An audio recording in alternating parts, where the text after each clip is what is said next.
بسم اللہ الرحمن الرحیم۔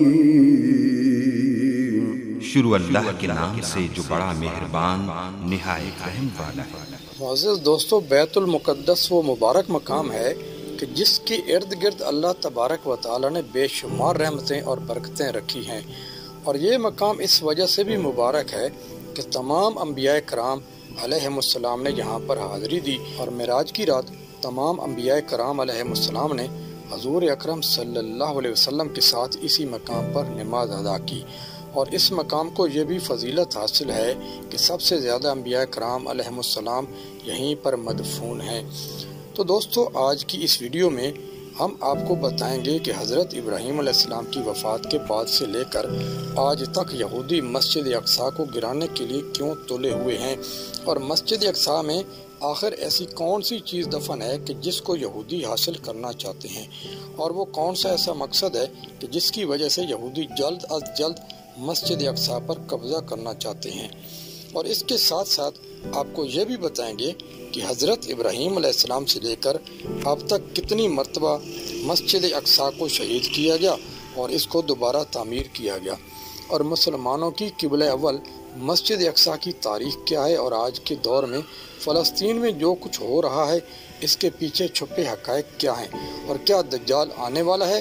پیارے دوستو، ان تمام تر سوالات کے جواب تاریخی حقائق کی روشنی میں آج کی اس ویڈیو میں ہم آپ تک پہنچائیں گے، لہذا آپ سے گزارش ہے کہ ہماری اس ویڈیو کو اینڈ تک ضرور دیکھیے گا۔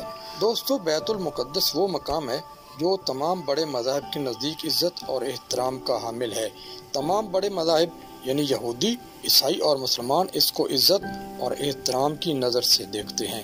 مسلمانوں کے نزدیک یہ مقام اس لیے اہمیت حامل ہے کہ یہ مسلمانوں کا قبلہ اول ہے، اور معراج کی رات نبی پاک صلی اللہ علیہ وسلم نے اسی مقام پر تمام انبیاء کرام علیہم السلام کی امامت کرائی ہے، اور معراج کا سفر یہیں سے شروع کیا۔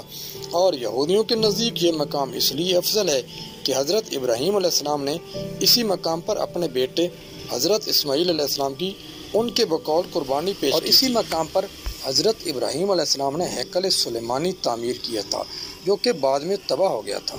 اور عیسائیوں کے نزدیک یہ مقام اس لیے اہمیت کا حامل ہے کہ یہاں پر حضرت عیسیٰ علیہ السلام کی پیدائش ہوئی، اور حضرت عیسیٰ علیہ السلام کا نزول بھی اسی جگہ پر ہوگا۔ تو دوستو، ہیکل سلیمانی کس طرح تعمیر ہوا؟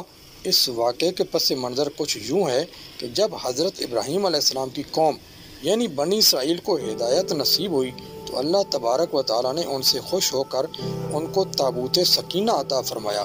یہ ایک مقدس صندوق تھا جس کے اندر مختلف انبیاء کرام علیہم السلام کے تبرکات تھے، اور متعدد انبیاء کرام کے استعمال کی چیزیں بھی اس میں موجود تھیں۔ چونکہ صندوق کے اندر مختلف انبیاء کرام کے تبرکات موجود تھے، اس وجہ سے یہ صندوق بہت ہی بابرکت تھا۔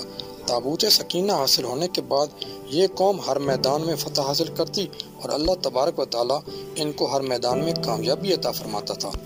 اس کے بعد جب حضرت داؤد علیہ السلام کی حکومت آئی تو انہوں نے تابوت سکینہ کی حفاظت کے لیے ایک ہیکل تعمیر کرنے کا ارادہ فرمایا۔ ہیکل سلیمانی کی یہ تعمیر حضرت داؤد علیہ السلام کے زمانے سے شروع ہوئی، جس کو حضرت داؤد علیہ السلام کے بیٹے حضرت سلیمان علیہ السلام نے 900 قبل مسیح میں مکمل کیا۔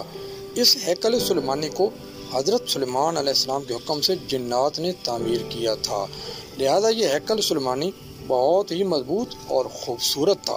اس ہیکل سلیمانی کے اندر تابوت سکینہ کو رکھا گیا، اور کسی بھی عام شخص کو ہیکل سلیمانی کے اندر داخل ہونے کی اجازت نہ تھی، مگر حضرت سلیمان علیہ السلام کی وفات کے بعد بنی اسرائیل کی قوم اللہ تبارک و تعالی کی نافرمان ہو گئی اور گناہوں کے سمندر میں ڈوب گئی۔ اس نافرمانی کی وجہ سے اللہ تبارک و تعالی نے اس قوم پر اپنا دردناک عذاب نازل فرمایا اور اس کو ہلاک کر دیا۔ اس کے بعد 500 قبل مسیح میں بخت نصر بادشاہ نے یروشلم پر حملہ کیا اور ہیکل سلیمانی کو تباہ و برباد کر دیا۔ اس وقت پورے شہر کے اندر قتل و غارت شروع ہو گئی اور تمام یہودیوں کا قتل عام کر دیا گیا۔ اس جنگ کے بعد جو یہودی بچ گئے وہ بخت نصر بادشاہ کی قید میں آ گئے۔ بخت نصر ایک ظالم اور جابر بادشاہ تھا جس نے پوری دنیا پر حکومت کی، اور یہ کافر بادشاہ تھا۔ آخر کار یہودیوں نے اللہ تبارک و تعالیٰ کی بارگاہ میں توبہ کی اور اللہ تبارک و تعالیٰ سے مدد طلب کی۔ لہذا کچھ عرصے بعد ایک سائرس نامی بادشاہ کی حکومت قائم ہوئی، جس نے تمام یہودیوں کو اس ظالم بادشاہ کی قید سے آزاد کروایا اور ہیکل سلیمانی کو دوبارہ تعمیر کرنے کی اجازت دی۔ روایات میں آتا ہے کہ اسی جنگ اور قتل و غارت میں تابوت سکینہ کہیں گم ہو گیا، اور بعض مورخین کے مطابق تابوت سکینہ کو بخت نصر نے کہیں پر دفن کروا دیا تھا، جبکہ بعض روایات کے مطابق تابوت سکینہ اللہ تبارک و تعالیٰ کے حکم سے کہیں غائب ہو گیا تھا۔ اس طرح ہیکل سلیمانی کی دوبارہ تعمیر مکمل ہوئی اور یروشلم میں یہودی آباد ہو گئے، لیکن یہ بدبخت قوم کچھ عرصے بعد دوبارہ اللہ تبارک و تعالیٰ کی نافرمانیاں کرنے لگی، تو اس کی بدولت اللہ تبارک و تعالیٰ نے حضرت عیسیٰ علیہ السلام کو مبعوث فرمایا۔ جب حضرت عیسیٰ علیہ السلام نے ان یہودیوں کو حق کی دعوت دی اور اللہ تبارک و تعالیٰ کی طرف بلایا، تو تمام یہودی حضرت عیسیٰ علیہ السلام کے خلاف ہو گئے اور معاذ اللہ ان کو قتل کرنے کی دھمکیاں دینے لگے۔ بالآخر یہودیوں نے حضرت عیسیٰ علیہ السلام کو سولی پر چڑھا دیا، جو کہ حقیقت میں حضرت عیسیٰ علیہ السلام نہ تھے۔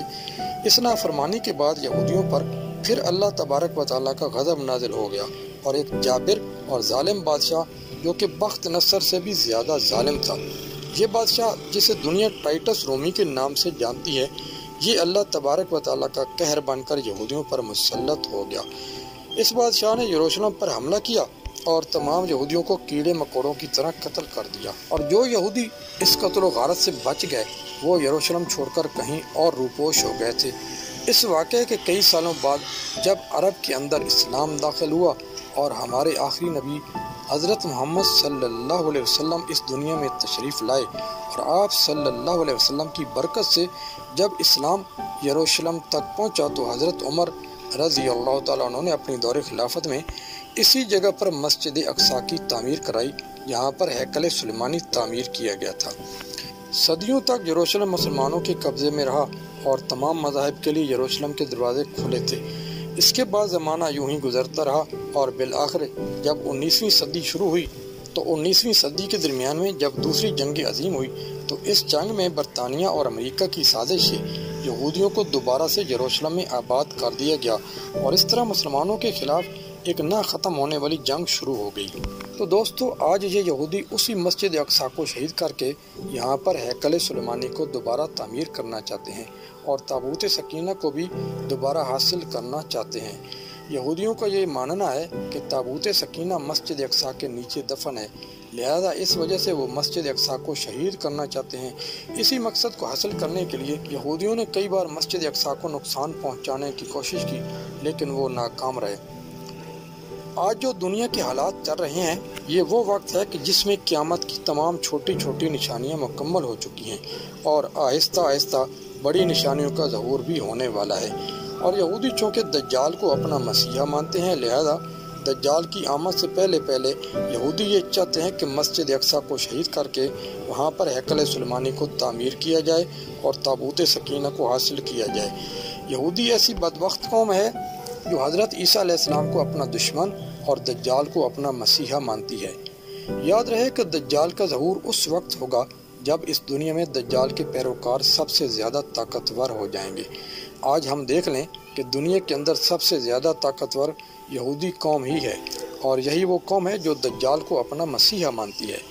لہذا اس وجہ سے یہودی مسلمانوں پر ظلم و ستم کر کے مسلمانوں کو بالکل ختم کرنا چاہتے ہیں اور پوری دنیا پر حکومت کرنا چاہتے ہیں۔ لیکن جب یہودیوں کا مسیحا دجال اس دنیا میں آئے گا، تو اللہ تبارک و تعالی حضرت عیسیٰ علیہ السلام کو بھیجیں گے۔ حضرت عیسیٰ علیہ السلام تمام یہودیوں کو اور ان کے مسیحا یعنی دجال کو صفحہ ہستی سے مٹا دیں گے۔ ہماری دعا ہے کہ اللہ کریم اس بدبخت اور ظالم قوم یہود سے فلسطین کے مظلوم مسلمانوں اور قبلہ اول یعنی مسجد اقصی کو نجات عطا فرمائے اور امت مسلمہ کو سرخرو اور کامیاب کرے۔ آمین۔